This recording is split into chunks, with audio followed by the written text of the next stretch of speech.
Is it always doomerism to say, maybe we're too late? Do people who come from an activist movement tradition just think climate tech is false consciousness, a stage of bargaining after denial and anger and before acceptance of climate collapse, that we've drunk the Kool-Aid or some other liquid? I have found climate tech folks to be, on average, rather magical thinking and rainbow unicorn piss types to some degree. Rainbow unicorn piss being the magical fuel that will drive all of green industrialization. This is Wicked Problems. I'm Richard Delavan. Martin Luther King Jr. said that the moral arc of the universe is long, but it bends towards justice. Once you factor in reaching planetary boundaries, then the moral arc of history is short and bends towards fascism. I don't know if you're a sci-fi fan, right? Yeah. But this sounds an awful lot to me like Harry Seldon telling me about the Foundation and how we're going to shorten the Dark Age. There's a vanguard of elite thinkers who can somehow preserve what's good. Therefore, that's a rough method for salvation. Okay, first of all, you're good.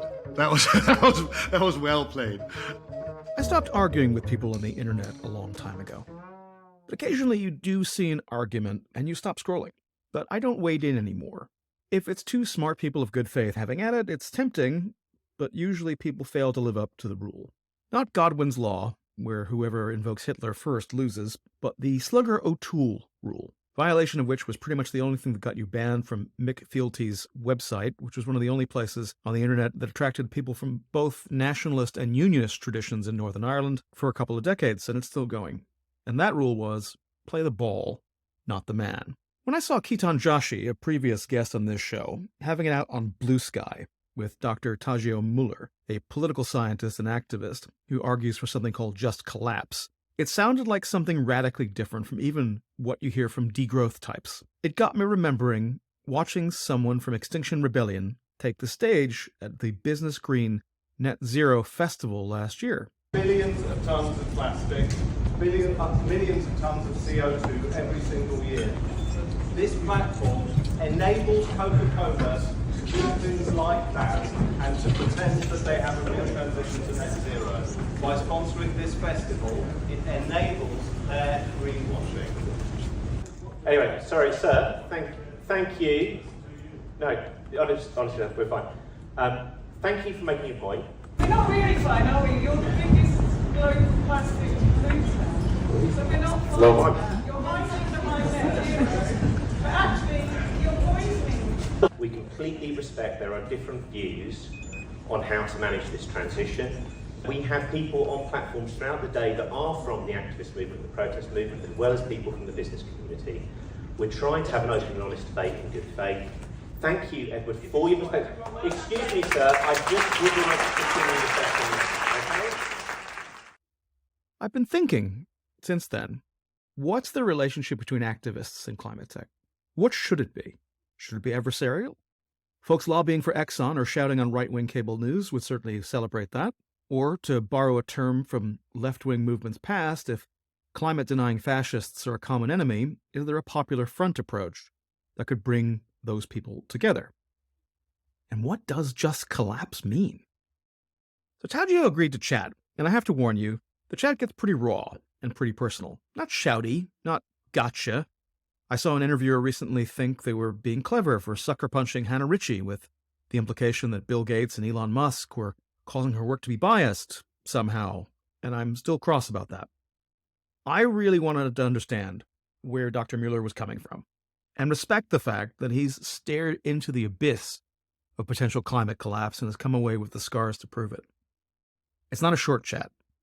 And if he hadn't been able to tell a longer version of the story, I don't think I would have found out how much we agree on, and how, while I might not be the best company to go clubbing with him in Berlin, I could happily spend an evening swapping ideas and stories over a couple bottles of decent red. We cover everything from adaptation to LNG to crises of faith and Isaac Asimov's Foundation. So settle in, maybe pour yourself a glass, and enjoy. Well, welcome back to Wicked Problems. I'm so delighted that Tadzio Mueller could join us. Dr. Mueller has a PhD from the University of Sussex, has been an activist and thinker on climate issues as well as LGBT issues for many years. Welcome to the program. Thanks for having me. And we started out this conversation on Blue Sky, where I think you'd had a I don't know if it was just a grumpy morning or you were having a particularly pretty fierce kind of back and forth with Ketan Joshi, who's I been think we're both people who take no quarter and give no quarter, if give no quarter in discussions. And I think we basically just went sort of straight head to head and maybe kind of misread each other a little bit. But well, I think that's a good generosity of spirit to come to that with. I think that people who have passionate views or well informed sometimes, make the most interesting conflicts. So I won't claim to be as intellectually grounded in all this stuff as you do. So it was interesting to watch, and I just thought it would be interesting to explore some of the things that you'd raised in that conversation, which I know was a few weeks ago now. So I'm not going to ask you to rehash everything you said then, but I think that one of the things that your arc has been that you were arrested, as I understand it, at the COP in Copenhagen in 2009. 2009, yes. Yes. Yes. And so tell us a little bit about, how you came to be passionate enough to be arrested at that point and your journey and how it's taken you to something called Just Collapse. Okay. In brief. So, in brief, I used to be an alter-globalization activist. The movement that politicized me were the summit protests. I was in Seattle in 99, went on to Prague, was in Gothenburg, skipped Genoa for arrest-related reasons, and then again later in the sort of dying years of the movement, I still went to all the summit protests. Right. Evian 2003, Glen Eagles 2005, and Heiligendamm 2007. Now, this was an attempt to leverage global summits, given the weak, what I call globality, the weak capacity of global justice movements to generate effects at the global level. I call this globality. This was very, very weakly developed in sort of post-Cold War left movements, and we essentially said, let's kind of hijack the summits of the powerful to use their infrastructure of power in the media space to leverage our very limited power to have significant justice effects at the global scale. Right? That was in short, the strategy of the alter-globalization movement.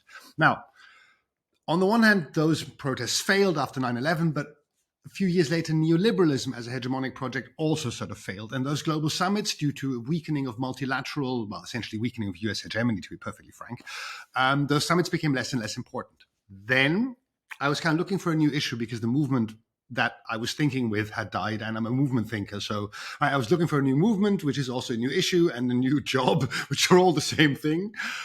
And I found that in the UK, where I'd done my PhD, a bunch of my comrades had started to look more at the climate issue again. Now, there's a strong tradition of radical environmentalism in the UK, which fed into the alter-globalization movement. In Germany, that's very different. Environmental issues since the 1980s, since the Greens kind of separated from the societal left, environmental issues have been seen as luxury issues, being about megafauna, like polar bears and the like. So I had a certain kind of disregard, a German leftist disregard for environmental issues, then found the climate issue, started reading and teaching about this at a university in Germany, and was stunned at the fact that I'd found the new kind of global justice, the new significant global justice issue. Because for those who don't know it, I'll just say this again, those who contribute most to the climate crisis on average suffer least from it, and those who contribute least suffer most from it. This is the key kind of justice problem in the climate crisis, and therefore it's not just about bloody polar bears. And I won't say my specific position about polar bears. I've gotten into some hot water about that. But basically, never mind the polar bears at this point. We've got really important justice to focus on. One additional problem. I found out that environmental issues, global environmental issues, work differently than other traditional leftist issues, where we can just,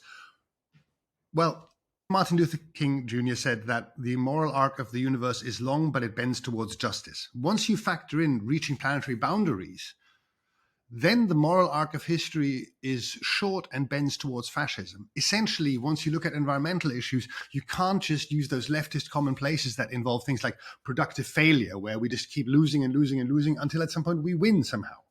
This fundamental idea of leftism that because it's about people and their struggles for a better world, we can just afford to lose and be irrelevant and stupid and make strategically absolutely moronic decisions, because at some point we'll win. The march of history is going to lead us to victory, right? So those are that was the stuff I was struggling with.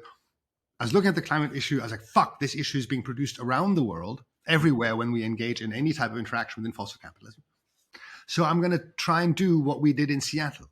go organize a big summit protest, thus kickstarting kind of both the global movement. Naomi Klein famously called Seattle the coming out party of the anti-globalization movement, and kind of leverage our limited power to get some type of decent global regulation going. So this was already a kind of essentially, that was magical thinking, as I would later come to understand. But for the time being, I just did what most activists do. I try to recreate my own political glory days, the moment when you were politicized, for me, the Seattle protests. I tried to repeat that in the climate issue. Right. I organized with many others big disobedient actions, and I became a sort of leader in that mobilization. The term that in German is so contested that I had to put it into air quotes right now, but then I realized it's a podcast and air quotes don't help me. So anyway, I became a leader in that mobilization, and the Danish police decided that it would be better to arrest me preemptively and keep me in jail until after the action, because they figured I was so rabidly dangerous, which Right. really not. I'm really more of a talker than anything else.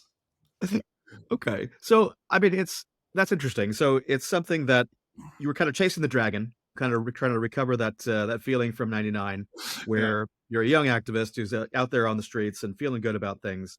So, and then here we are, it's 2009, and you're preemptively arrested.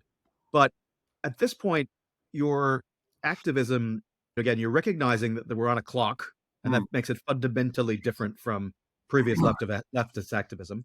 But then what's changed? So 2009, we're now 15 years later, and you've come. Yeah. So think of me as a movement strategist, not the only one, but just one of the people who tries to think about where to go now, where we can, again, leverage our limited power to achieve massive effects in a very limited timescale. Right. After we realized that those summits were a complete washout, I mean, not only did our mobilization flop, so did the governmental mobilization, as it were, didn't come up with anything significant. So we tried different points of leverage from then on. After Copenhagen, most of the global climate movement, or the Northern climate movement, said, okay, we can't focus on these summits anymore. We need to, particularly the radical parts of the movement, we need to focus on where climate chaos is produced. So we would go into the industrial and coal regions of our countries. Right. There, we encountered not only the implacable opposition of the workers in those sectors. Understandably, we say we need to shut down your jobs. They say, oh, maybe we don't even like our jobs, but we fucking need our jobs. Many of them also do have a strong identitarian connection to their own jobs. Now, I don't mean this in any critical ways.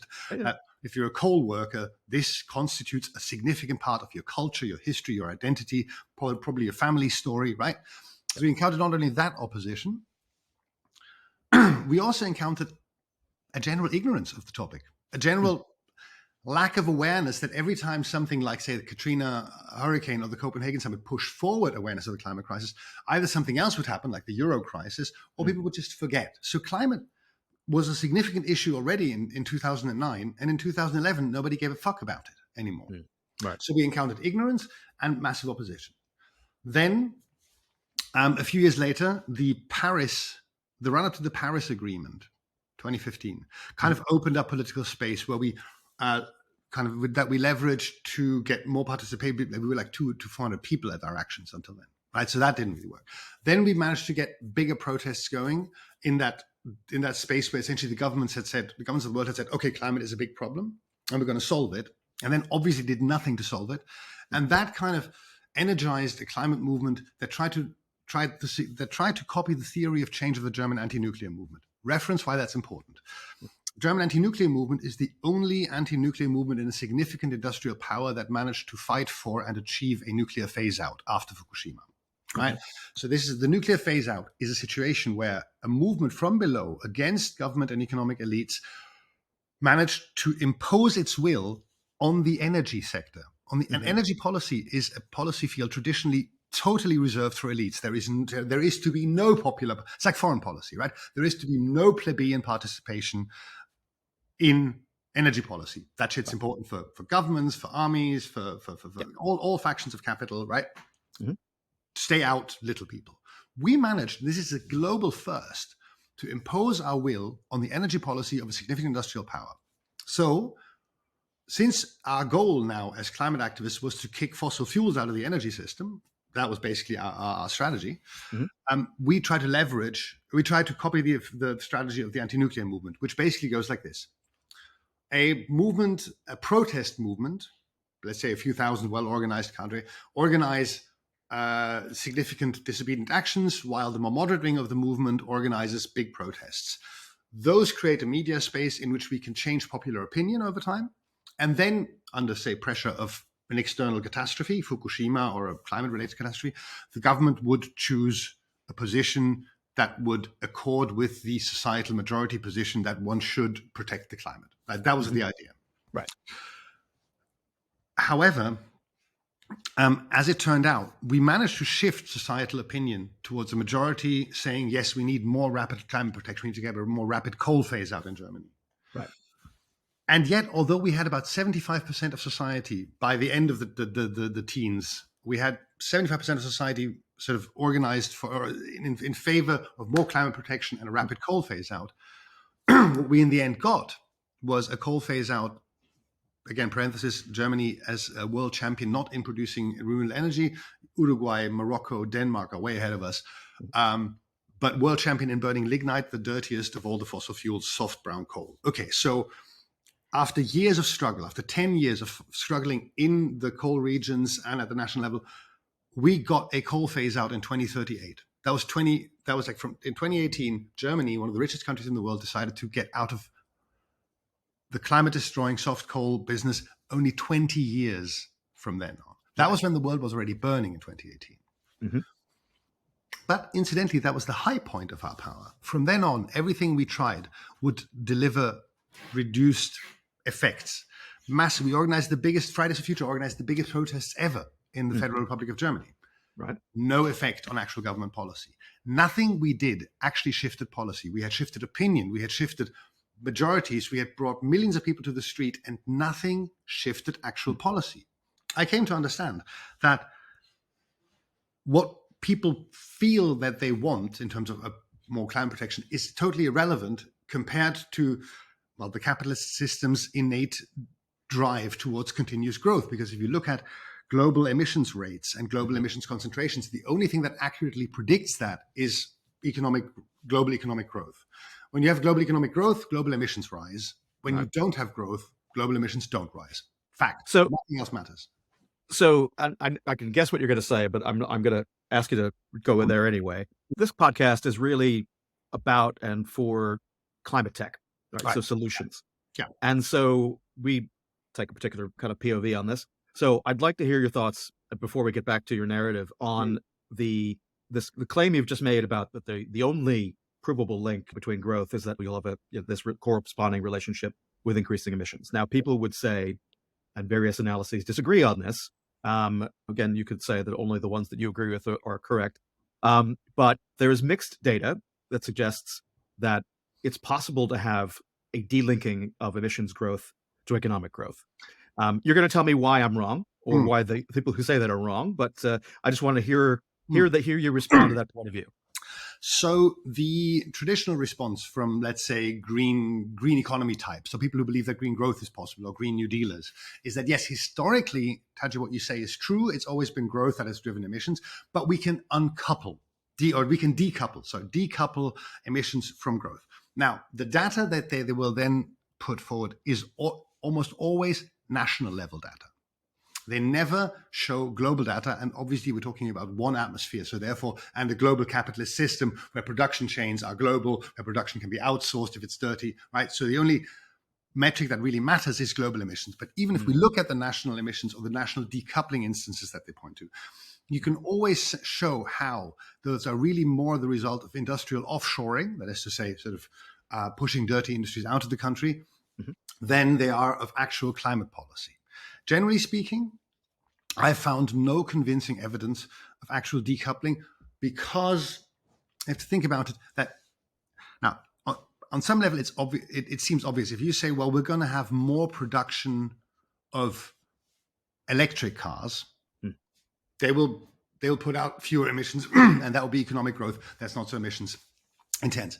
But if you look at the global production chain of an electric car, and if you think about how, if you radicalize production of electric vehicles or so-called or electric capitalist technologies, which used to be called green technologies, then you have to imagine that the whole global capitalist system would have to kind of ramp itself up, right? an expansion of production of electric vehicles, to stick with that, would require a global radicalization of production processes, would require more mining around the world, would require more shipping around the world, more transporting goods by plane, etc., and so forth. The whole idea of having a capitalist efficiency revolution that produces fewer emissions negates the fact that if you have more electric capitalism, you will also have, for at least a short to medium term, have more you burn more fossil fuels in the transition towards an electric capitalist system. Mm-hmm. So then you have, of course, the question of the rebound effect. Ultimately, a rebound effect, which is to say that in capitalism, efficiency gains don't lead to reduced production, but actually to more production.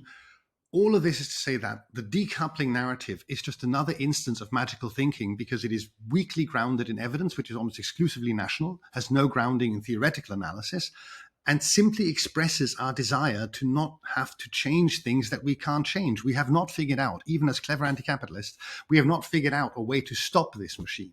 So since we can't stop it, we have to imagine ourselves into a world where it can itself stop the problem that it has created. That's why people believe in decoupling, not because of the data, which is weak, unconvincing, and has never really shown that this is possible. Well, I'm not going to take us down this rabbit hole completely, and I'm going to let you light up there because I understand.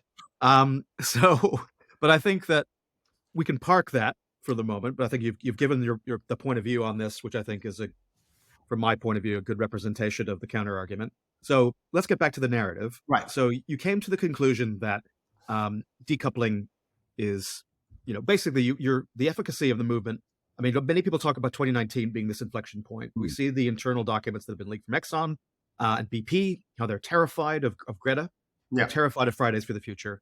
They think that we're at the cusp of something significant in terms of a massive change that will result in a change in policy that will be adversely affecting their bottom lines and their balance sheet. So what happened, and then how did that affect you? So the fundamental assumption that almost all environmentalists, including environmental justice types, have had, that I know have been working on this, is the following. Okay, let's say 10 years ago, we understood that the climate crisis won't affect folks in the global north the same way it does in the south. So therefore, we knew we were not going to get significant popular pressure towards climate just policies, or even just climate protection policies. Once the climate crisis arrived in the global north, we thought we would get that. The German word is Betroffenheit, being impacted by a problem. Once you are impacted by a problem, once you are betroffen, then you will act on it. That's the traditional rationalist assumption, that once the costs of a particular situation increase, it seems more likely that people are going to change it, right? Right. Wrong. This is what we all assumed. However, when in 2018, you had what's called the heat summer, like in 2003, a heat wave that killed tens of thousands of people in Europe. I remember that in mid-April, right? I live in Berlin, which is in northern Germany. Northern Germany isn't famous for being a hot, kind of dry climate. Now, in mid-April, the whole city of Berlin smelled like forest fire. And I remember being deeply, deeply shocked at almost like a molecular level. You asked me later on when it comes to what things that have changed my mind that I've observed, shit like that, right? Like just getting out of my door in mid-April in a northern German city and the whole city smelling of forest fire. You're like, what the fuck? Right? And you had this escalation of climate crisis effects. And while in 2019, that was part of our big mobilizations, later on in 2021, when a huge flood killed 200 people in Germany, which was something that really shook the country, that did not in any way lead to increased pressure towards more climate policy. Because here's what I believe we got wrong. We assumed people behave rationally in the face of certain challenges, that they are capable of saying, okay, now the climate crisis is such a threat, even if it costs a lot to change our behavior, we understand that that's more rational than ignoring the costs that are going to come our way due to the climate crisis. But I believe that when faced with issues that generate significant guilt and shame, where it is too difficult to face the possibility of change, say, because in Germany we can't become climate just because that would mean shutting down our car sector, which would mean depriving us of most of our wealth. So, actually, no, let me start this point differently. You know that in the global north, we live in so-called externalization societies. We externalize the negative effects of our economic mode of production and mode of living onto others. Okay. So assume that every bit of externalization, of violence, of oppression, of murder for capitalist exploitation generates an equal and corresponding quantum of guilt and shame in the subject doing the externalizing. Mm-hmm. That is to say, we are aware on a subconscious level that we live on top of a global pyramid of, again, sort of violence, exploitation, and murder.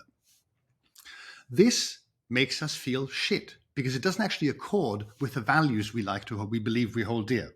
Now, mm-hmm. obviously, terms like cognitive dissonance become relevant here. But I believe shame and guilt are the key terms. We feel shame and guilt at this situation. Now, we can't change that situation because that would cost us too much in terms of changing. Again, not cost us too much in economic terms. It would cost us too much in terms of changing our everyday realities. It would just be too fucking difficult to change fossil capitalism away towards something more just, less climate destructive. So that makes us feel even more shit. And then we start ignoring the reasons that make us feel shit, that make us feel ashamed and guilty. This in German is called Verdrängung. It's a psychoanalytical concept that is difficult to translate. Repression, sublimation are two translations. But basically it means pushing away knowledge that you don't want to have, pushing away knowledge that you want to ignore. So rather than a verdränging subject becomes an irrational subject because it will just do anything it can to further ignore what it wants to ignore. This is how we deal with the climate crisis, not as rational subjects, but as irrationalized, shameful subjects who feel shit about what they're doing, who feel shit that they're not changing it, and who feel shit that they're aware of all of this. Mm-hmm. And in this cycle, in this circle of shame, we stop behaving rationally and we cease to be able to behave ethically. So let's, for the sake of this discussion, right, let's posit that as being accurate, and let's not argue about the priors there. So, but the conclusion to which you come from that. So let's say that your psychological analysis at mass scale is correct, and that the quantum of shame that people experience or internalize leads them to this psychological mechanism of repression. Verdrängung. Am I saying that close? Verdrängung. Okay. Yeah. Closer. Well, I'll work on it. Anyway, in the meantime, what follows is that how does that lead you to, first of all, to this thing called just collapse, which I suppose we have to then, what is that? And how do we get I'm sorry, I've been taking a long circular detour, but I've been trying to walk you through kind of strategic failures where we thought that all the levers we pulled didn't actually work. Yeah. So if my analysis is correct, then more climate crisis will not lead to more rational policies on the issue, but will actually lead to more stupidity and irrationality and ultimately more fascism. Yeah. And so in a situation where society closes itself off to the climate narrative, which we can see around the global north with the responses to Just Stop Oil, Letzte Generation, etc. In a situation where society closes itself off against the climate agenda and against climate activism, which is really just an attempt to remind them of the climate problem, there will be no climate protection policies. That's the first conclusion that I'm drawing. The climate protection agenda has completely failed, whether in movement or policy. And the second point, this is of course what imposed itself between 2018 and 2023, is a realization that climate collapse has started. Like when I talked to you about 2008 and realizing that we're on a clock, we have run out that clock, right? So basically when I got involved in the climate justice movement, I got involved in order to contribute to stopping climate collapse. That was my goal. That was how we designed our strategies. And we have failed on the climate protection agenda in general, but specifically we have failed to prevent, this is point two, climate collapse. Climate collapse has begun. That is to say that the process whereby the global climate system transitions from a stable to an unstable state, which is just general to states that complex systems have, that process has begun. It is irreversible. Climate collapse is happening. The tipping points, individual tipping points have been passed, but the macro tipping point of the climate system has passed. And therefore, we need to readjust our strategy since the original goal has been missed. There's a third factor that is relevant for strategic reevaluation, and that is the rise of fascism, which I believe at this point nobody in the global north will say is not relevant. I suppose even centrists will understand that by now. I mean, the Trump dictate, a second Trump term, a Trump dictatorship is a perfectly likely outcome. Currently in Germany, we're going to have elections coming up this year where the fascist party is going to be by far the strongest. and they've had some discussions with Nazi intellectuals recently about ejecting millions of folks with migration background from Germany, even those who have German passports. Okay, so fascism is a real, clear, and present danger from India to Russia, from Brazil to the US, and everywhere in between. Mm-hmm. And these three elements, the climate protection agenda has failed. The climate is collapsing, and fascism is a real and present danger, clear and present danger. Lead me to reevaluating, or to saying that we need to reevaluate everything that we as a climate movement have been doing, because it's failed, we've missed our goal, and a new enemy has arisen. Okay. And which leads me to the just collapse agenda, just because now finally, I'm sorry, this has been a really long, but No, this is really good. This is really good. That long route is because I'm an optimist by nature. I am a movement magic storyteller. I talk about, I was politicized in this tradition of movements can shift the boundaries of the possible, the post-situationist, post-68 left. That's me. Right? Movements are magical unicorn creatures that can change the world for the better, and everything will be hunky-dory in the end. In a way, that was my maybe childish, but fundamentally deeply held belief about movement as the agent that improves the world. Now, what follows is the 2-3 year depression. I don't need to talk about that. It just sucked to accept that. Then I understood, okay, if collapse is happening, this is the new situation. This is the new reality. What does collapse mean? It doesn't mean, like Jim Ski of the IPCC said, that everybody's going to die. And Jim Ski said, okay, not everybody's going to die, but he referenced that idea that collapse means everybody's going to die. No, because as a human, as a subject, we live at the intersection of a number of systems, and collapse is a system term. That means the functionality of a system exists, or it ceases to exist. That means that maybe our electricity systems will collapse, or certain production chains will collapse. That basically we will not have access to certain goods or services that we consider necessary, whether it's security, medical provisions, whether the internet is going to sort of collapse at some point or be stable or not.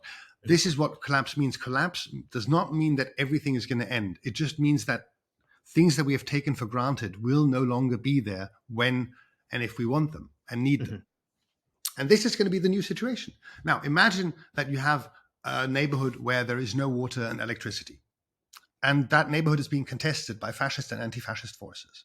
In a situation where you have no water and electricity, two things that we absolutely need for survival, social agents will arise that will organize water and electricity for people, because that's what always happens. In chaotic, catastrophic situations, networks, or social networks, will always try to fill the gaps left by, say, state and market. Say there's a breakdown in state provision of security or health services. There's a market breakdown in terms of supplying electricity or food.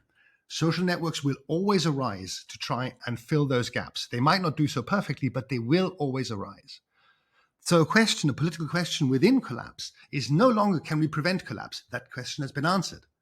But how do we respond to a collapse? Do we leave that space open to the fascists who have been preparing for this for years, not just with their guns, but also with provisions and networks that they've created? They know whom they're going to kill when collapse happens. We have no idea what we're going to do when collapse happens, because we're magical thinking leftists who continue to deny the bleeding fucking obvious that this collapse is here, and being a leftist, being progressive at this point means organizing those networks where we're going to replace markets and state in the provision of electricity, of health service, and so on and so forth. We need to do that in a way that is solidaristic, universalist, and open, because the fash are going to organize it precisely the opposite way. It's going to be electricity and water for Germans or for white people, right? That's the reality of collapse and of politics within the collapse. Okay. I mean, and that is A, terrifying. B, is something that I think that many people, I'm not going to ask you to talk about your personal experiences if you don't want to. I'm happy to. I just didn't want to go off the collapse. No, but I think the two are intertwined, right? I think when you look at anybody who's, somebody who's coming at this from a very kind of very much enmeshed in the capitalist system, Wolfgang Blau, right, who works for one of the big advertising and media services conglomerates on the planet, gave a talk in, I want to say in October, at a conference somewhere in Italy, I forget now. But the point being, his view is, he sold a media company, took a little bit of time off, went to Oxford, and then studied deeply the climate science, and then found himself in a mental health crisis. Other people who have done this, myself included, have found themselves experiencing a mental health crisis when they come to look over the precipice, as you did, and see, oh God, we're fucked. We are really fucked. And I guess the question is, the response to that kind of realization is what's, I think, the differential. And I think we talked in the green room before this about Paul Kingsnorth, who the Dark Mountain movement back in, I guess, 07, 06, maybe even earlier, when he, again, a Booker Prize winning nominated writer, came to the conclusion that, yeah, we're fucked, and therefore, what should we do about that? And then I think he was one of the first, maybe not the first, but one of the first to coin this term, just collapse. That I hadn't actually realized that it was a Kingsnorth term. Again, I'm not saying he's the author of it, but definitely he seems to have been one of the people who popularized it back then, in one of the first ones. And he's been on a kind of really interesting intellectual journey himself since then. And I'm not going to try to pop psychologize from my chair about what might have moved him in certain directions.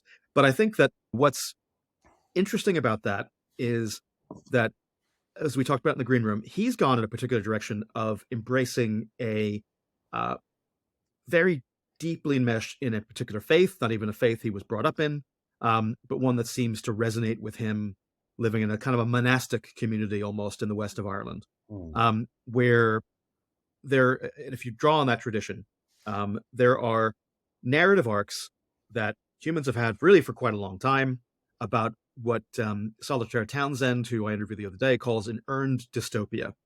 Is this feeling that, what we have done this to ourselves, through the shame that you talked about, and that the response to the shame is to imagine a world where we're just fucked and we deserve it, and therefore we should just suffer. That's the just thing the universe demands of us. Now, that's of course complete balderdash. I'm not saying it's true. I'm saying okay, but I'm going to interrupt because the just collapse agenda that I hold would go very differently. Now, first of all, the important thing to understand is that this isn't a rational process of understanding things. It is an emotional process of accepting things. Mm-hmm. So we're less in classical analytical territory. We're more in like pop psychology, Kubler-Ross stages of grief territory. Okay. The process that I went through can only be described, if not as following but as certainly being located in those 5 stages of grief, right? We've got denial, anger, bargaining, depression, and acceptance. Mm-hmm. And bargaining, like denial and anger, we both know these as part of the climate debate. But the entire climate policy debate can be seen as an instance of bargaining, right? Mm. Emissions trading is just like, all right, I've got cancer I've got lung cancer because I smoked, and I'm just going to vape. Right? That's what emissions trading and electric cars are. It's like, we're just going to continue the same shit, but it's a slightly different technology. It's still going to be shit. Now, this type of magical thinking, whether it's a technology that's going to save us or a movement that's going to save us, is something that every optimistic climate narrative has to entail. Every optimistic climate narrative, because again, the climate is collapsing and optimism has no place here, needs to imagine some type of element in which it has faith, mm-hmm. that can engineer transcendence, right? Transcendence being what's different from an immanent analysis. Now, when you lose faith in that agent of transcendence, it led for me to it was a crisis of faith. I was like a prelate, like a bishop, holding a sermon because I was, it sounds vain, but I do like the talking to the activists, and I can give quite a decent speech. And so I imagine myself as like a sort of bishop on St. Peter's Square. And in the middle of a fucking sermon, I realized that I still believe in sin, but I've stopped believing in redemption. Mm-hmm. Yes. And this was a phrase that a conservative journalist handed to me, an ex-communist, by the way. And so it took me a long time, and I entered a sort of spiral where I'm a gay party boy in Berlin. I took loads and loads of drugs, had loads and loads of sex, had loads and loads of fun, but obviously kind of fucked my mind and my body and my economy that way, because I was trying to avoid facing a reality where there was no more transcendence, no more grace, no more faith. Because my faith had always been tied to the idea of victory, to the idea that movements can win the better world, right? Mm-hmm. And then something really remarkable happened. I went to Lützerath, this tiny, tiny village in the west of Germany that was destroyed by diggers beginning of 2023 to make way for a coal pit. Now that happens in Germany in 2023 is anyway just completely fucked. But basically, the comrades had occupied it a while before, or tried to sort of fortify it as a defendable place. The coal company, together with its state allies, said, right, we're going to evict those activists. And last year, this became a sort of cause célèbre. The entire German and European climate movement traveled there to defend this tiny village. And for me, it was a moment when I was at the sort of end. It ended my depression, not because I went there, and I understood. I began to understand something there. I experienced something there that I came to understand later, because we didn't win, although we were hundreds of well dug in people. They evicted us. Although 35,000 people came to liberate the village, and I might get tears in my eyes because it was a really powerful moment for me. And all the houses were destroyed. Yeah. But I found my faith in movement again there. I remember just being so happy. I was crying when these young activists because I basically exited the climate movement. I said, fuck this, I'm done. And I sort of returned to the movement, and I understood that because basically the houses were torn down, why was I filled with hope and renewed energy? Because I'd understood that being in movement isn't just about winning, it's about creating the social relations. It's about movement activity is about creating social relations that can improve the world, sometimes through policy effects, but at the most primal level, also just in those interactions. We create the better world, not by winning struggles, but by struggling together with others towards those victories. So even if we don't win, we win the policy success. We still win in the sense that we have created an instance of a better world, even if only for a moment. But generally speaking, those social relations last. They don't disperse after you lose the fight. So you win social relations, you win community, you win comrades, you win the possibility to create, even if only temporarily, what Hakim Bey used to call temporary autonomous zones, spaces of warmth and light and love and solidarity, all things that are going to be quite scarce in the coming world if fascism takes up more and more space. So I have understood that basically I've lost my faith, like Paul Kingsnorth in the movement, and he transferred it to some divine agency. Right. No, I will always believe in movement. Movement will always be my deity, but not a movement that has to win in order for me to believe in it, but a movement that just has to be there. Right. Just has to be there, has to provide me with a reason for why I do things, that provides me with the people I do it with, and a community. And I know it sounds really trite, but understanding this came from a trite or crass. I thought about, and this is always difficult for me as a German leftist, to reference the Warsaw Ghetto Uprising, because I come from the people who did that and not from those who it was done to. But the Warsaw Ghetto Uprising was a desperate attempt by Jewish partisans to the Allied armies were very far away from Warsaw. It was a desperate attempt to survive. It was a desperate attempt to survive, and they knew they were doomed. But for 2 to 3 weeks, for 2 to 3 weeks they held out, and in that created fighting, militant Jewish life in hell. Because the Warsaw Ghetto was, from the perspective of Jewish life, was hell. So if these people could create, these comrades could create life and warmth and solidarity in the middle of hell, who are we to say that we cannot do that in what are significantly less hellish conditions? So I know this is a bit hard to go there, but this is what I've understood about movement. It is not the winning, but the fighting. And I know, again, that sounds trite, like stuff you read on a Hallmark postcard.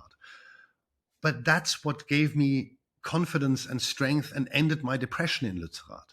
Right.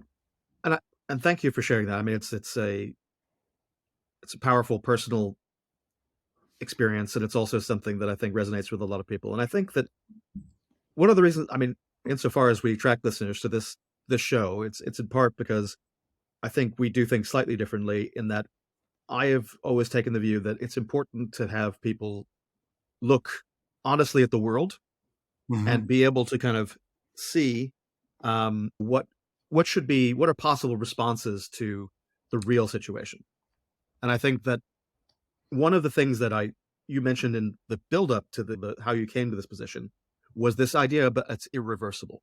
And I think that people who maybe take a different point of view on this, and I think, or people who say, that there is more than a binary kind of state of what collapse might mean in terms of the status quo being not the same, but also that it doesn't necessarily devolve into some entropic end state of just complete chaos or systems collapsing.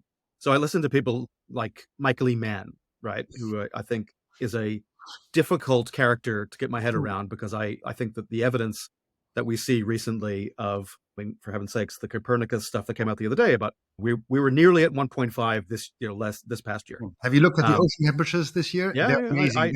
They drove last year's climate weather chaos, and they are rising more quickly than anyone has seen before. Six standard deviations above the mean. Yeah, Precisely. Absolutely.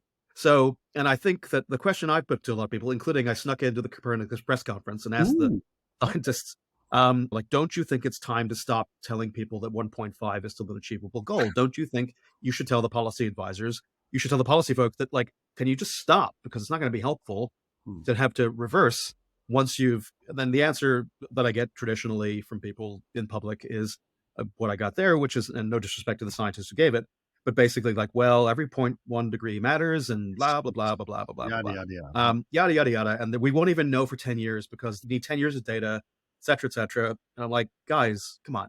Now, the only thing I've heard compelling, as an answer to that, is something that I think it's a woman called Susan Joy Hassel, who's a communicator who works a lot with Michael E. Mann. And her response was this: it's like, if you're in a car and imagine that this stuff is, you're in a car heading on a motorway and you missed your exit.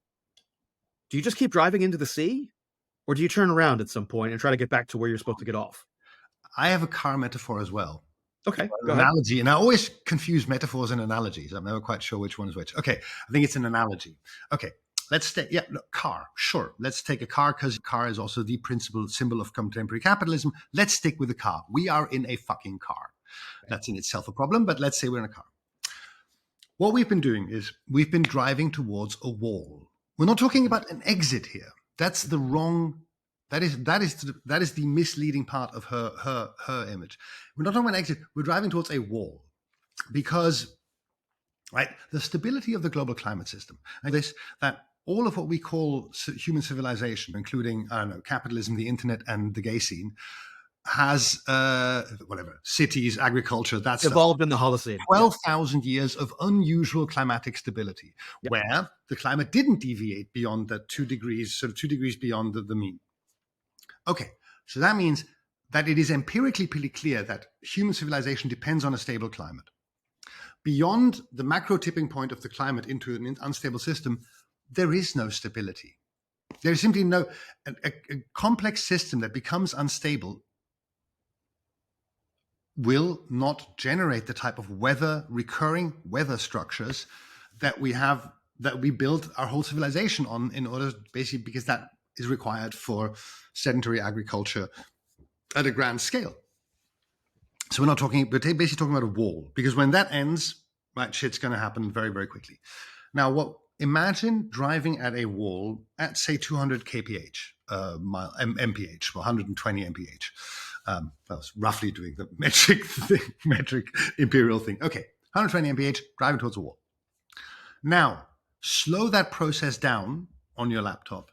Just go into real, what do you call it? Slow motion. Just slow motion. I'm sorry. Go into real slow motion. Make it ultra, ultra slow.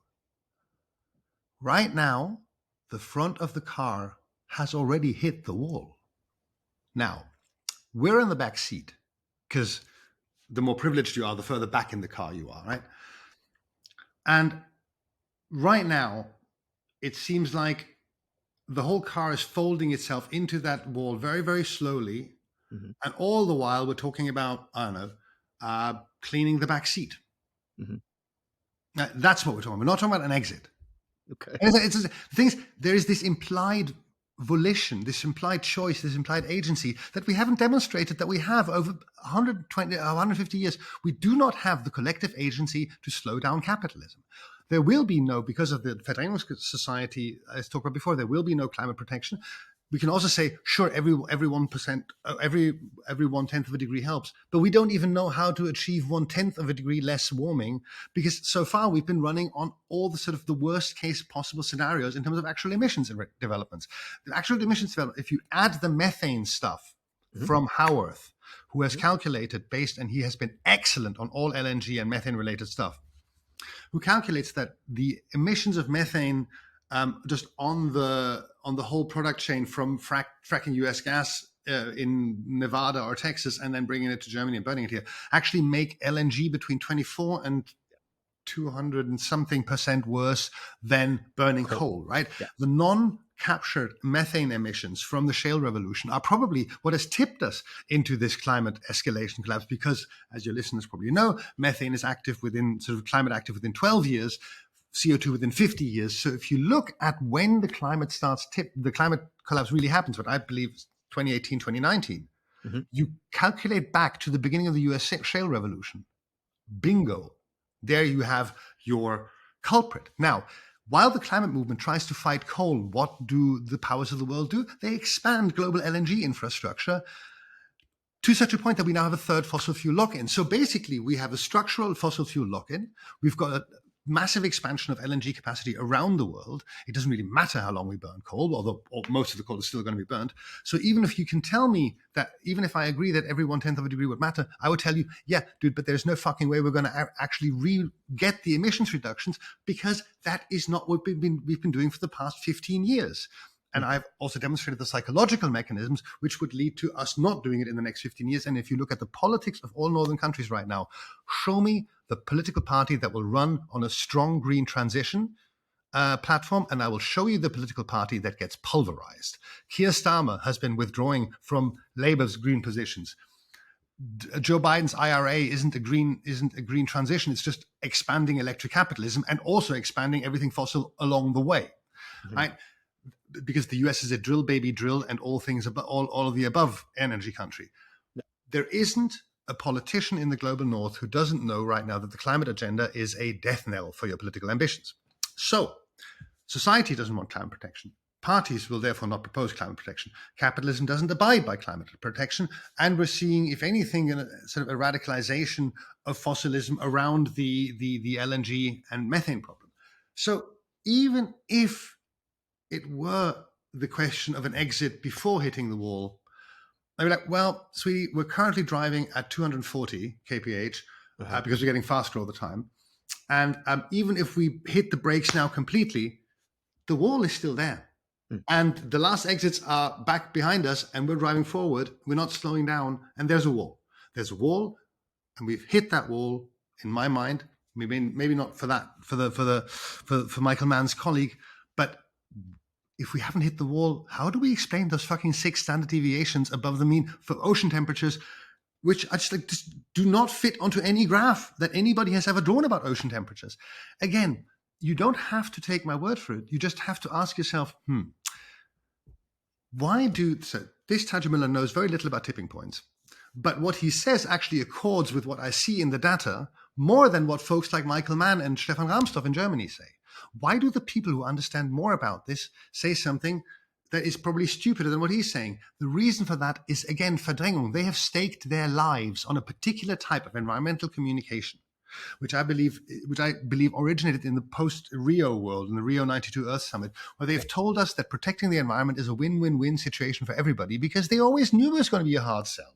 It was going to be a super hard sell, because, like, dudes, you have to transform your lives completely. You're going to significantly reduce your material consumption and production, and you're going to have to redistribute shitloads of your wealth to the global south in order for this to work at all. Right? They knew there was going to be a shit sell. They told us it was going to be win-win-win and fairly easy. None of this was true. And therefore, they can now not change their communication because, and I'm going to use another personal example because I've understood a lot about this Verdrängung society through my personal interactions. My father taught me to repress my homosexuality for about 20 years. He's aware of that, and yet he cannot apologize for it. It's impossible for him to acknowledge that he caused me harm. He's a successful lawyer, he's lived a great life, to now accept that he kind of contributed to making his son's life really hard, much, much harder than he's incapable of that. Michael Mann, Stefan Rahmstorff are now incapable of changing their ways because they have invested far too much in the old ways that have contributed to leading us where we are, which is nowhere in terms of climate protection. So they have failed, and they haven't had the courage or balls or maybe sort of time, because I also lost my job back then. They haven't had the courage and balls to acknowledge that and face the music and the darkness. So one of the things I wanted to ask, and I wanted to take us maybe back up a level here, is the distinction between what you call just collapse, and again, I'll be guided by you, but make sure that I understand what you mean by that, and what people refer to as the degrowth movement. Right. So, and in brief, I guess my understanding of the degrowth movement is that the only just thing to do, and weirdly, you don't hear a lot of people from the global south advocating for this necessarily, but often you hear people who are sitting like yourself and myself with pale skin, sitting in the global north, relatively privileged, and able to say, well, guys, what we really need to do is essentially have an economic system that we abandon capitalism. But there isn't a degrowther in the world who doesn't prioritize massive redistribution to the global south and acknowledges that production capacities in the global south should still expand. Just to clarify that. There isn't a degrowther in the world who is not a global justice type.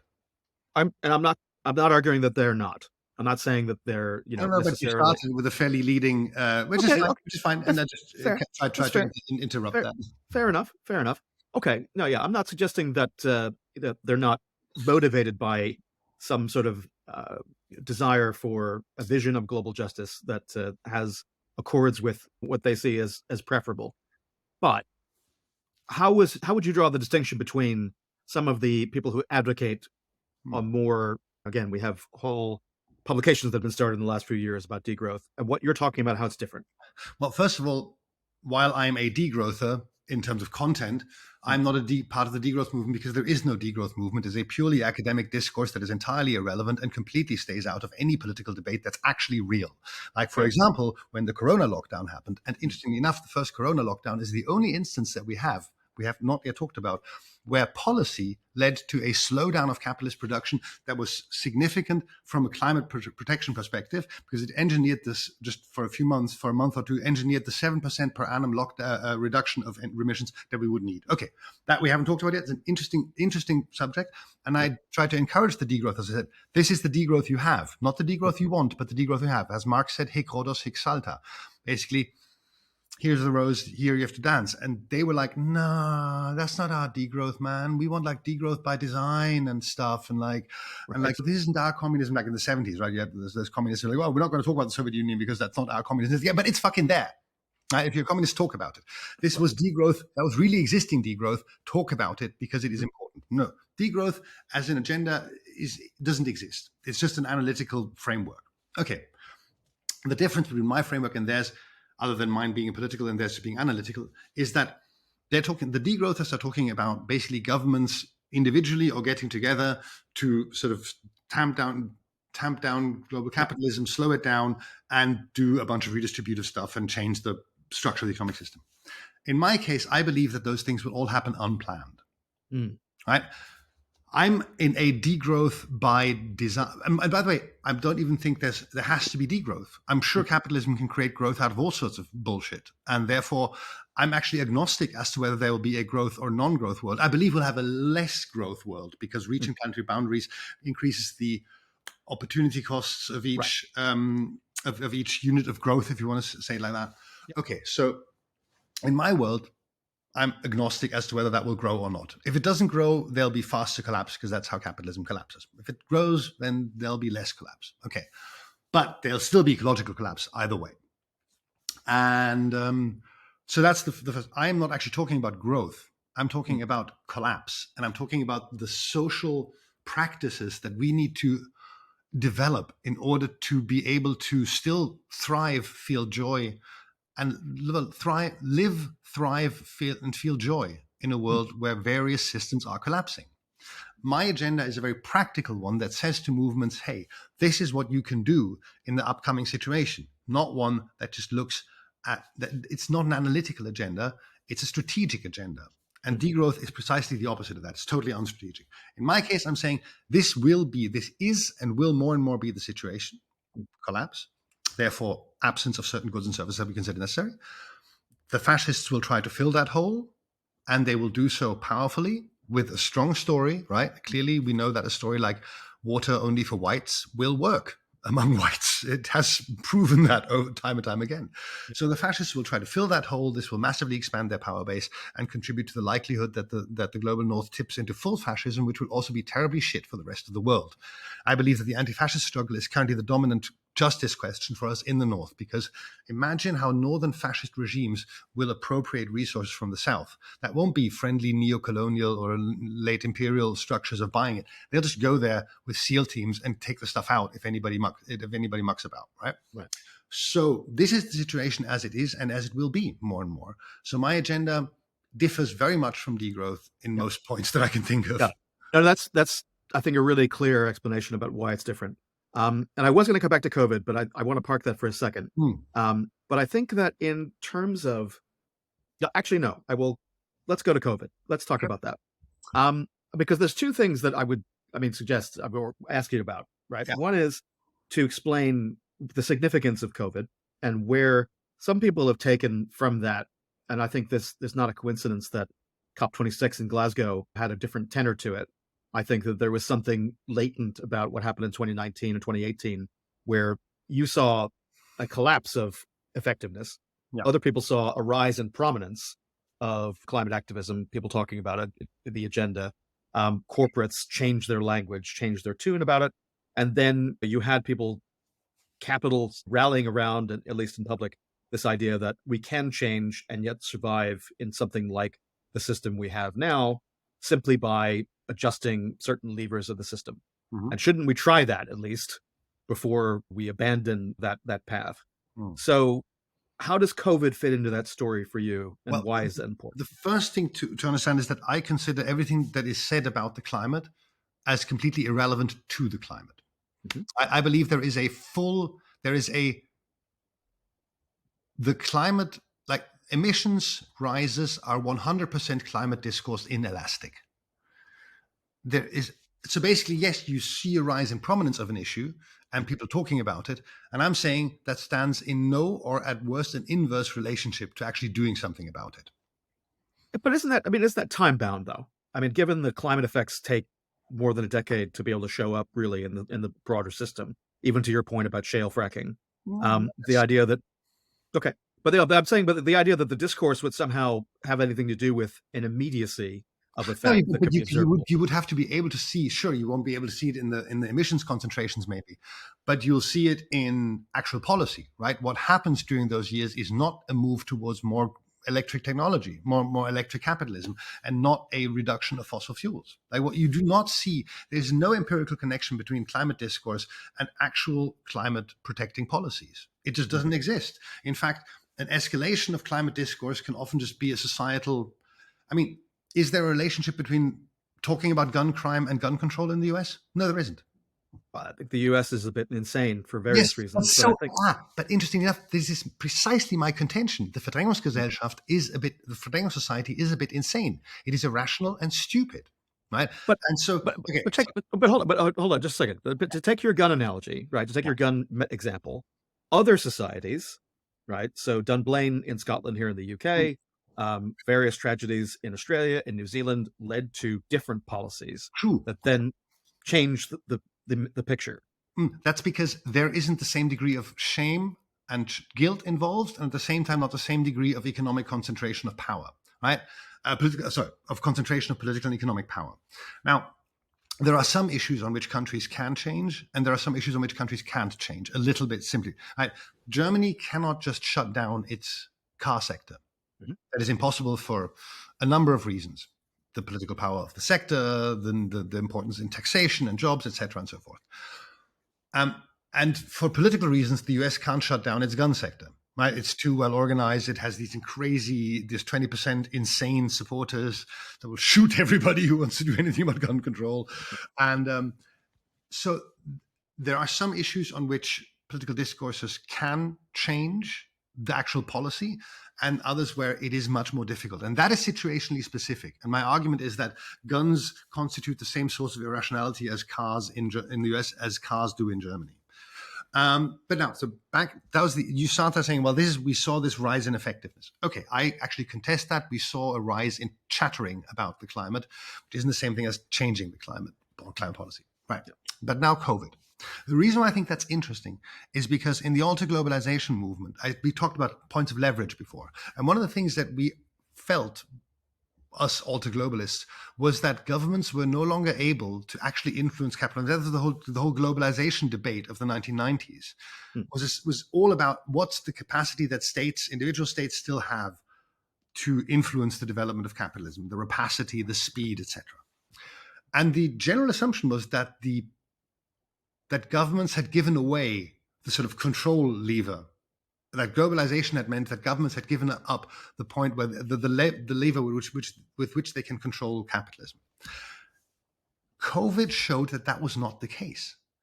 That there are situations, now probably not replicable for political actors, but still, there are situations in which governments can get together and through not unilateral, but not global, but just kind of multilateral coalitions of actors, reducing the speed and the throughput of global capitalism. I mean, we all remember those days in the first lockdown when there were no planes in the sky.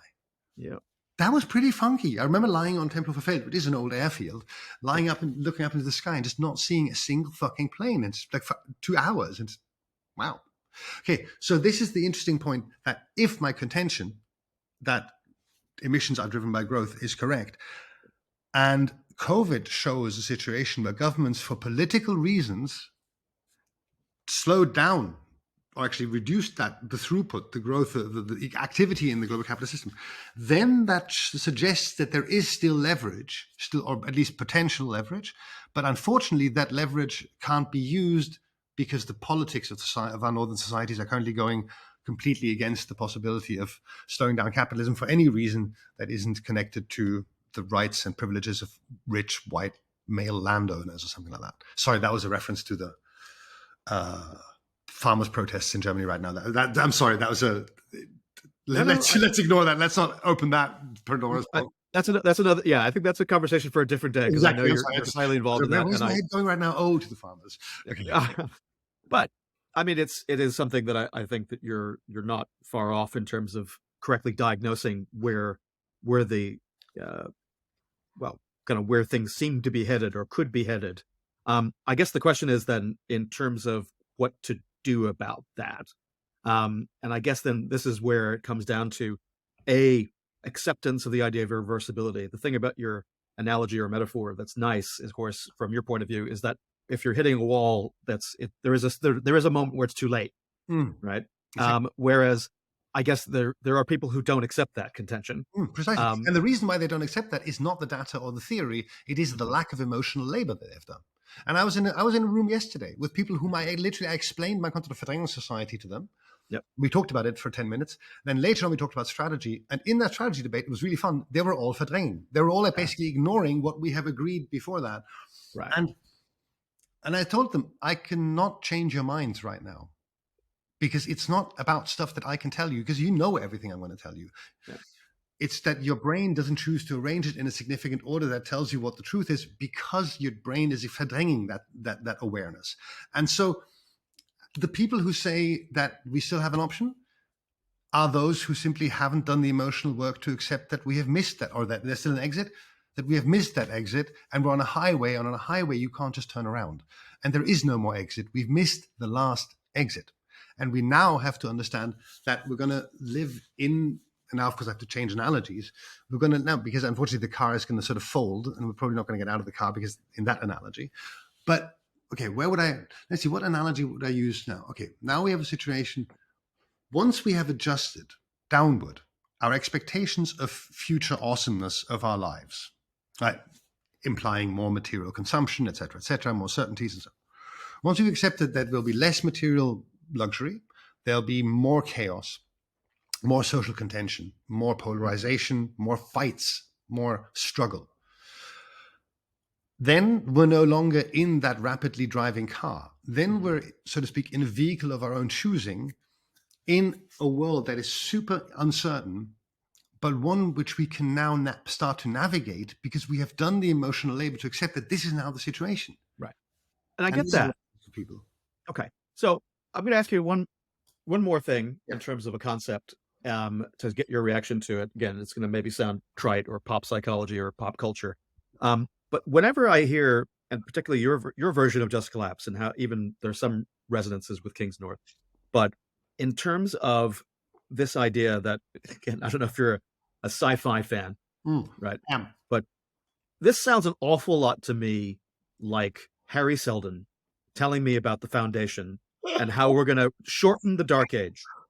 Tell me why I'm wrong, and tell me if that's not like that. Just feels like there's just something percolating there in that thought that Interesting. says, how can we actually survive as a species and actually thrive and find joy and happiness, as you say, or whatever the vision of the good is, and that we can somehow institutionalize something that even while the rest of society has said, yeah, we don't believe you, we're going to go off in this direction, that there's a vanguard of elite thinkers who can somehow preserve what's good, and therefore that's a method for salvation. Okay, first of all, you're good. That was that was well played. No, okay. Harry Seldon had a short game and a really long game. Yep.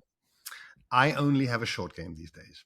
I don't believe in the long game anymore. If somebody would tell me I know what society's going to look like in 50 years or 100 years, I'd be like, that's balderdash. Because n equals 0. Sorry, balderdash is one of my favorite English words. It's near codswallop, and one of anyway. So it's basically not correct, because n equals 0 when it comes to how do societies respond to crossing planetary boundaries. We don't know because that hasn't happened before. So I don't know what society is going to look like in 100 years. And Harry Seldon, for those who haven't read the Foundation trilogy, claims on the basis of really high modernist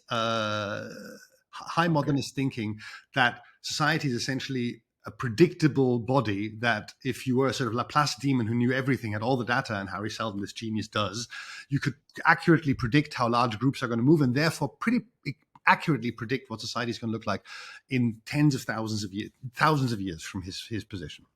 Now, I do not claim that. I do not claim to know what society will look like in 100 years because I'm predicting loads and loads of chaos. Right. And I'm saying within chaos, we need to find ways to have agency, to be able to do what leftist movements have always done, try and improve, well, have done at their best, try and improve the world for as many people as possible, as much as possible. And in order to be capable of exercising our historic task of mission of making the world a better place, we need to just realistically adjust to what's coming, accept that chaos will happen, and develop strategies that work within that and do not, for example, rely on mediation from government agencies, which may not be on our side, most likely, or not exist anymore. And this, to actually understand the possibility of our own power without mediation, is something that's also very challenging because it makes us forces us to understand our relative irrelevance societally. And this is another thing that, again, speaks to emotional labor that must be done. No, and again, I don't deny the necessity and the virtue, what comes out from having done that emotional labor. And I know I've taken a lot of your time, so I won't keep you forever. But I want to just kind of close on this idea, to stick with it. And again, you found the one escape hatch in that metaphor very quickly. So well done. In terms of future foreknowledge. But of course, Asimov is writing this in, well, first of all, he needed some money, and so came up with a story after reading Gibbon and the fall of the Roman Empire. And so basically he had a deadline. I love that connection. I did not know that. Yeah. That's what he did. And basically he needed to get some money that day and was going to see his editor and was walking through Central Park and said, oh, what if we just did this? How do we prevent the fall of the Roman Empire or make the Dark Ages shorter? Yeah, but in the complexity of the after it takes off and he has a whole university world he builds, there are different strands to the Foundation. There's the second Foundation. There's how it fits into this ultimate system, that takes him. He writes several books about this over the years, and I'm not saying they're particularly good books. There's the mule, and there's mutation. Oh, it's all and uncertainty. Elijah winds up being the puppet master behind the whole thing. Not Elijah, who's we're talking about. Anyway, but the point being that there are many different strands, right, to achieving this kind of avoiding some of the worst outcomes of the Dark Ages. That's the point of the Foundation. Yes. And actually Selden gets it wrong at several points, it seems, and certainly various versions of it. So he doesn't actually have foreknowledge. But what my question to you is, Asimov seems to hedge his bets, right? So in talking about this world that he's building, about how do you avoid the worst of the Dark Ages, how do you make them shorter as possible to avoid as much suffering as you can? And therefore, to some extent, that's a vision of justice, if you consider that an element of that being avoidance of suffering where possible, and that we have a moral obligation in order to be able to do that. So is there an argument that you can take that point of departure that you had, where it says, right, we have this collapse that's coming, and that there's an argument for having a hedging that says, well, maybe the collapse isn't irreversible because the data doesn't show that, but absence of evidence is not evidence of absence. And therefore, there could be a route through this. And so is there an argument for, again, to use a slightly different term, a popular front approach that says there are various strands, all of whom have certain common goals, and all of whom are opposed to the fascism that we can see. All of them see that as a road to absolute hell. And that therefore there are various strands that say we can work in concert without being absolutely agreeing on every bit of that. Sure. Two problems. The first one is that I've come more and more to believe that this is our version of the sort of Hegel's rules of reason, or of the invisible hand of the market. We just say that, okay, if everybody in the movement just does what they feel like, we're probably going to get a good outcome because movements are magical and da-da-da-da. I, however, as a strategist, have come to take a rather more economistic approach to this. I believe there are good and bad investments. We have limited resources. Social movements are actually defined. One of the elements that define them are that they are resource poor actors. Otherwise, we'd build other types of institutions. So we are resource poor actors who once again have to achieve significant effects with limited resources in short periods of time. Therefore, there are bad investments. That is to say, if I keep, if Fridays for Future, which has the capacity to still mobilize, say about 100,000 people in Germany, just goes on, using all their resources, which are significant, to organize irrelevant climate strikes, those resources will be lost to activities where they can have more effective returns, where they have greater returns. So sure, we can say, all right, everybody just keep on doing what you're doing. It's fine. We'll beat the fash one way or another. No, that is insufficient. We have made too many wrong calls with our limited resources. They have meant that we have not been able to impact the situation to the same degree that we wanted to. And I am calling every activist to reevaluate their investments of time, of energy, of money, of affect, whatever. Because if you're investing it wrong, you might as well just not do it. I always feel like I could have much more fun just working a regular political job, not going to blockade shit on the weekends, but fuck around in Berlin every weekend because it's really easy and fun to do that. And I could have a much better life if I weren't doing this and focusing on this. But I believe that sort of, basically, I could have, let me start that point again. It's just that I hate inefficient activism. I despise it. I find it not just, it's a sort of, it gives you the possibility to be a good activist, but you don't have to actually measure the effectiveness of what you're doing. It's just like you go to a demo once a week and then you feel like you're doing the right thing and that's fine. Like, no, that's not fine. Like, I have a friend who lives in a suburb of Stockholm in Sweden, where there's crazy amounts of gun crime. I know that doesn't seem reasonable, but like Sweden is seeing a massive epidemic of gun crime. People are being shot. Like 13-year-old drug couriers are being found in a forest, shot dead in the head, executed. 13-year-olds, right? This friend of mine, in Sweden is also has gone through years of neoliberal cutbacks. Health services are no longer as good as they used to be. He was sitting in his favorite pizzeria. Outside of the window of the pizzeria, a guy gets shot. My friend Per rushes out. He's a great man. He tries to save this guy's life. He doesn't have the skills. The guy bleeds to death like in front of him. And Per doesn't respond to this by going to a demo saying we need more healthcare and please invest more. He learns how to treat gunshot wounds and now teaches free workshops where he teaches kids in the neighborhoods in Stockholm that are affected by this gun crisis, by this gun violence crisis, how to treat gunshot wounds so their friends don't die when they get shot. Now that, for me, is an efficient investment of his time. That is real just collapse politics, right? That says, okay, people are going to get shot here. We're not going to expect the rescue services to be there on time because they take 10 to 15 minutes and somebody can bleed out in 2 to 5 minutes after being a gunshot wound. So that for me is an obligation that we have. We need to prepare for situations like that and not keep going to the same irrelevant demonstrations that just make us feel better but don't actually improve things for anybody. Because that was the point of I could have more fun in Berlin. Then I might as well just go around and get fucked through all of Berlin, because that to me then seems like a more efficient use of my time. Right. Okay. Well, final point. I mean, and before I ask you for your inspirations, things that have you've come across you that have shaped your point of view. But I was at a climate tech conference back in, I want to say October now, of last year, where someone from XR decided to kind of take to the stage and disrupt the thing. And I think what was striking to me, and I think was quite surprising for the people who organized it, was the idea that, like, if you're in the climate tech, I don't want to call it a movement, but certainly there are movement characteristics. There are characteristics of that you have certain beliefs about the possibility of positive change. The technology can help enable that. You can use capital. It's for the scene, maybe. Sure. But that people are used to seeing themselves as the good guys.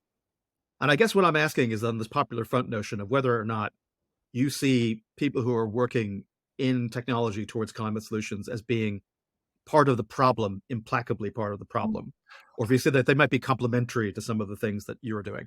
I don't believe that practices have a meaning in and of themselves without understanding what they're articulated to.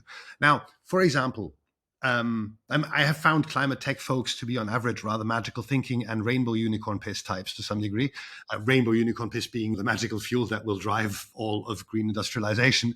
But, for example, I am obsessed with the idea, again, of how do we respond to collapse. Now, heat. Berlin is going to be a massively heat-stressed city. My flat's on the 4th floor. I've got western windows. In the afternoon, my living room can heat up to 47 degrees. It's really fun. And I am convinced that we will need heat shelters for poor people, for particularly for people who don't have fixed abode and that sort of thing. What does such a heat shelter look like? Now, even if I could say I have a location to put it, I don't know how to organize a heat shelter, technically, right? What kind of materials do I use? How do I best? Let's say I don't have electricity for large scale electricity for ACs, right? What else do I do? I have no idea, but I know that folks in the climate tech world do. Right. Exactly, and that's now again, like, these technologies can be part of electric capitalist industrialization strategies, in which case they are part of the problem, or they can be part of targeted solutions. Sounds again like adaptation. Sorry, adaptation. Precisely. Yes. In cities, in localities, to a climate-stressed world, and that I would say would be a very reasonable thing to do. Okay. Well, look, I think this has been a absolutely fascinating discussion. It definitely lived up to my expectation, Tadzio. So thank you so much for taking the time. I agree. It's been really, you've asked some really pointed questions, and I've it's very generous of you. I'm sure that anyway. But look, before I let you go, we ask everybody who comes onto the show to offer to the audience some things that have inspired them, have given them just to help shape their worldview. So they can be books, they can be art installations, they could be movies, they could be whatever. And as I asked you this in the email, so I don't know if you've had time to think about it, but three things that come to mind that help to shape you that our listeners and what viewers might find interesting. I've one, the stuff I thought ended up thinking about was mostly events or places I'd gone to, experiences I've had. I could also talk about books like Marx, Gramsci, and Deleuze and Guattari, but how about I do this, because I'm a movement romantic. I will do precisely this. I will talk about movement events that have shaped me. I will pick first the anti-WTO protests in Seattle. The first time when I understood that a few thousand people getting together to blockade some shit can actually move history forward. There was this notion that we had ended the end of history by that Fukuyama had pronounced. And so that's Seattle. Like, getting together with people trying to blockade a summit can somehow change the world because people suddenly see that other worlds are possible. That was the slogan that was shouted there, or that was associated with that moment later on. Yep. A second moment, another movement moment, was Ende Gelände. The first time we had organized those blockades of coal pits in Germany. And when we did the first action, we thought we were going to fail. And I remember sort of the day of the action, we just ran through all these different police lines, overcame these various challenges. And then there was this one last line of police and workers and trucks that was blocking us from the digger. And for a moment, I thought, no, we've lost again. And then I realized that we hadn't lost, that we had actually, that every digger was shut down, that all the action fingers had reached their targets, and we were owning the pit. I remember this moment, and I say this as somebody who really enjoys being high on a party dance floor, and just, I remember this moment of like touching the battery of pure life. And just like, that was like just charging myself in this amazing energy. And yeah, it was the best high ever. And then I will reference, I already talked about Lützerath and how I got out of my depression there. So I mentioned the third one was traveling to Sweden to study just collapse politics, or prepping together, as they call it there. Because I was so fucking hopeless and things were so dark, because things in Germany are really dark right now, as they are in many countries. But in Sweden, in a way, they already have that right-wing coalition tolerated by a Nazi party. They already have a bunch of that shit. Mm. But going there to talk to people who have adjusted to that new situation, who still could live decent, good lives as visible leftist organizers or visible queers with migration backgrounds in Sweden, and said, sure, the shit has happened. The fascists are in power or super close to power. And you know what? We're still living. We're still fighting. We're still enjoying our lives. This sounds, again, a bit trite, but to actually see that, look, once you've accepted it, in Sweden, you can talk to almost everybody about collapse. It's a long story again. But like, realizing that adjusting to the possibility and reality of collapse doesn't mean adjusting to a shit life. It just means adjusting your expectations of how reality is going to look. But you can still do what you want and live as you want. You just need to understand that it'll be in a bit of a darker world. So you have to understand that you become more important as a source of light. Well, I think that's a great place to, and somewhat surprisingly positive place to end. So Tadzio, thank you so much, Dr. Mueller, for your time.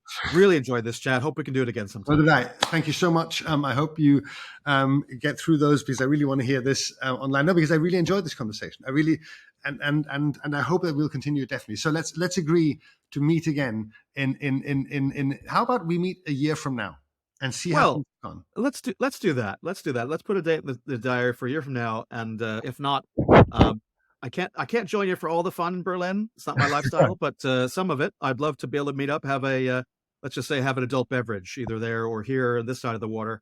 And love to do that sometime soon. It is a deal. Excellent. Thank you. I just put this down for the 12th of January next year, and hope we'll see each other before that. Thanks for listening to Wicked Problems. And if you like this conversation, please share it and leave us a rating and review on Apple Podcasts or Spotify. It really helps people find the show. You can subscribe to our newsletter at news.wickedproblems.uk, where you could also find more episodes with Richard Delvin and Claire Brady and all our show notes.